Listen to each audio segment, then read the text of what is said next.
ici. Au contraire, il est zélé. Il a la soif. Il connaît même son appel pastoral. Pendant qu'il y en a qui ne savent même pas où ils sont. Depuis qu'ils sont ici, là, ils ne sont toujours pas compris là où ils sont. Vous cherchez encore? Qui a dit on cherche? C'est qui? Il appelle, on va voir maman, c'est qui m'a appelé?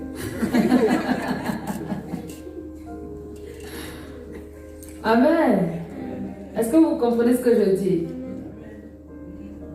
Être pasteur, c'est pas prêcher. C'est pas prêcher, c'est pas le déroulement du tapis rouge. Moi aussi, j'aimerais bien qu'on me fasse la nourriture. C'est pas ça. La nourriture, là, nous, on peut faire ça.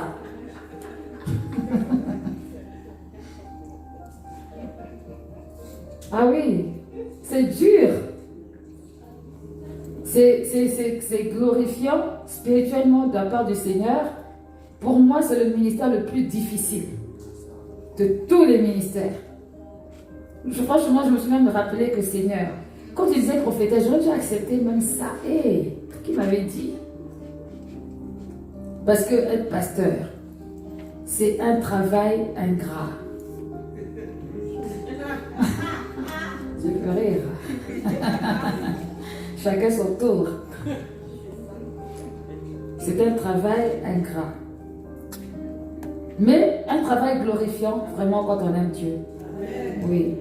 Parce qu'il n'y a rien de mieux que de voir la vie d'une personne être changée, transformée. C'est la meilleure des récompenses. Ah oui. C'est la meilleure des récompenses. Donc, c'est toute une histoire être pasteur. Et c'est vrai. Pourquoi est-ce que j'ai demandé à ceux qui se sentaient appelés pasteurs les questions? Parce qu'en fait, tu ne mettras peut-être pas le mot pasteur sur ce que tu ressens au départ. Mais tes aspirations, ta manière de faire et d'agir va aller dans ce cadre. Le jour où, par la grâce de Dieu, nous avons été appelés, Pasteur Desta et moi, contrairement à ce que j'aurais cru, beaucoup ont dit, oh, eux là, on n'est pas étonnés. Ça ne ressemblait pas à une surprise. Ah oui, c'est qui est Desta? Oh, on savait. De toute façon, qu'on les voyait déjà là même, vraiment. Pourquoi? Ce qu'on faisait. Mais il y a certaines personnes, quand tu dis à telle personne, qui?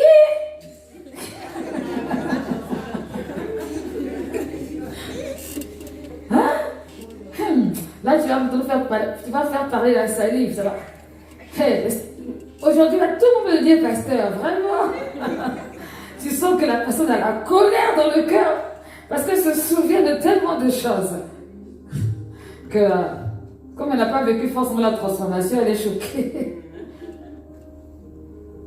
Voilà, il y a des choses qu'on fait qui sont la sensibilité vis-à-vis de l'autre.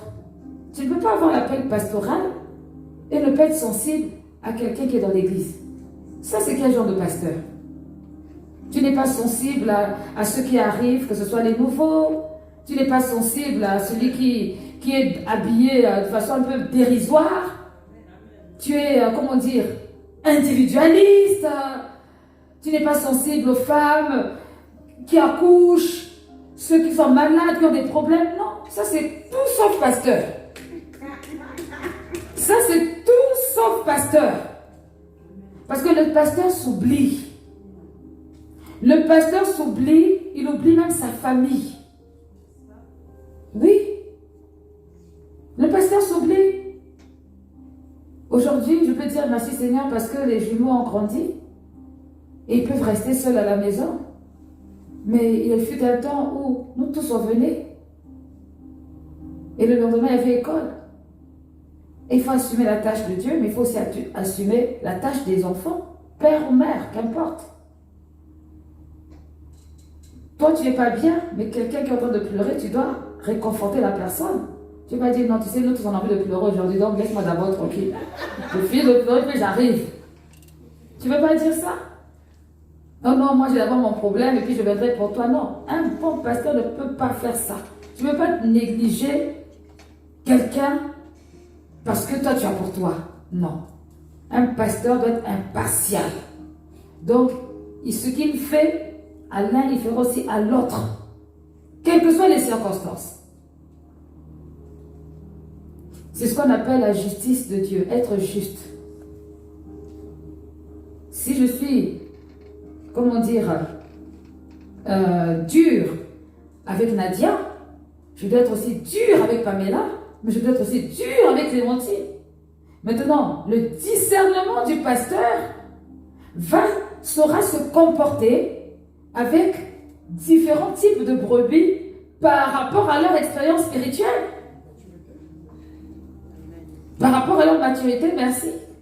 Je ne peux pas être exigeante envers Clémentine comme je serai avec mon mari, c'est pas possible. Parce que c'est pas le même niveau spirituel, c'est pas la même connaissance. Donc si elle faute, je serai plus dure avec elle, à la hauteur de sa maturité par rapport à Clémentine. J'ai déjà entendu des personnes dire, je ne comprends pas, le pasteur, il n'est pas juste. Tel a péché, il est tombé dans le péché. On ne l'a pas chassé de l'église, on l'a laissé. Mais l'autre personne, on l'a chassé. Pourquoi? C'est pas juste. Bien aimé, c'est pas la même chose. Quand on a la connaissance et qu'on agit volontairement dans le mal pour entraîner les autres, et quand on est ignorant, c'est des choses différentes. C'est pas la même chose. Dans le Seigneur, quoi qu'il arrive, il n'y a pas de favoritisme.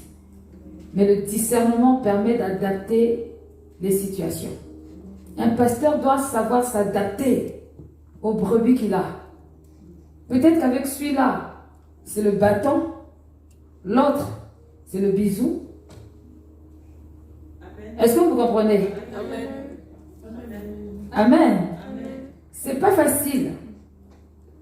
C'est pas facile. Un pasteur ne prend pas les brebis comme des numéros. Pour dire, bon, ouf, encore une qui est arrivée, oh, c'est très bien, bon, allez, rentre dans le bagage. Ce ne sont pas des tenues qu'on peut changer chaque jour.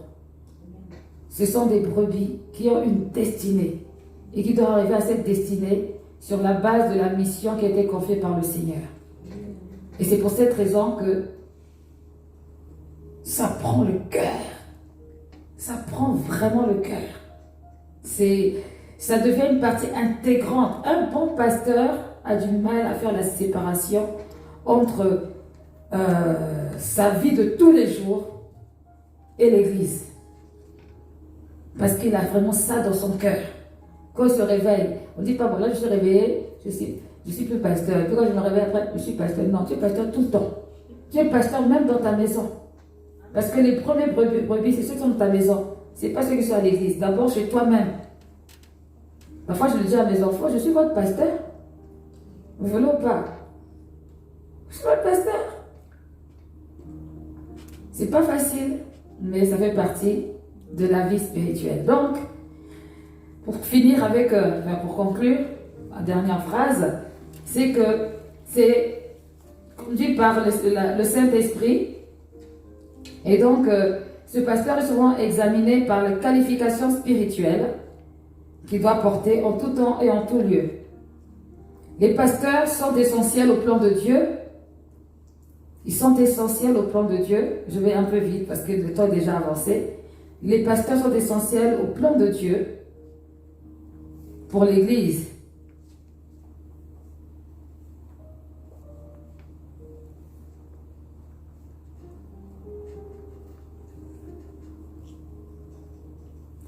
Une Église qui a un pasteur mondain sera dans le monde, vivra dans le monde, agira comme dans le monde. C'est pourquoi on veille aux qualifications, qu'elles soient vraiment correctes selon la parole de Dieu. Amen. Amen. Bon, comme je suis un bon pasteur, il est déjà écart, je vais m'arrêter. C'est passé vite.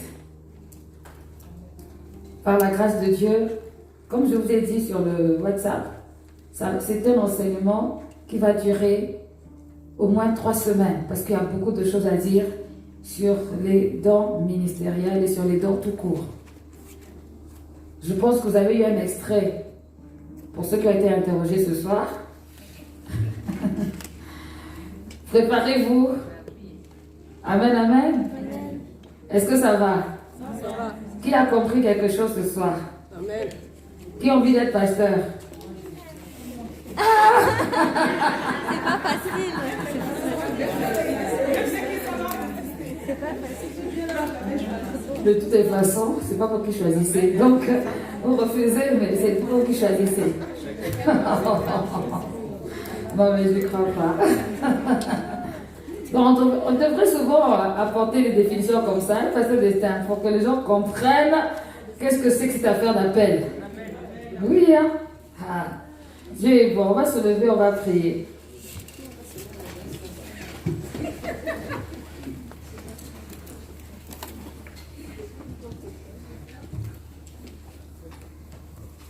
Seigneur, merci pour ta grâce. Merci Seigneur pour ton onction.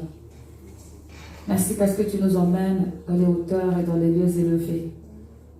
En reconnaissant au Dieu de gloire, Père, ta parole. Merci Jésus parce que tu nous enseignes. Tu enseignes ton peuple à comprendre les choses spirituelles pour être préparé, Seigneur, à répondre à l'appel. Éternel Dieu de gloire, je veux recommander tout ce qui a été dit ce soir. Que cela puisse entrer dans une oreille qui garde, qui conserve et qui met en application. Permets, Seigneur, oh Dieu, qu'au travers de tout ce qui a été dit, que chacun puisse rentrer dans la révélation de ce à quoi, Seigneur, tu l'attends. Je te remercie, Père, parce que tu es là avec nous. Tu es présent ici en ce lieu et rien n'est caché devant toi. Prends le contrôle, Seigneur Jésus-Christ, et manifeste-toi. Agis au nom de Jésus-Christ. Que, Seigneur oh Dieu, la dimension pastorale, Père éternel, puisse, Seigneur, influencer tous ceux, Père éternel, que tu appelles dans ce domaine.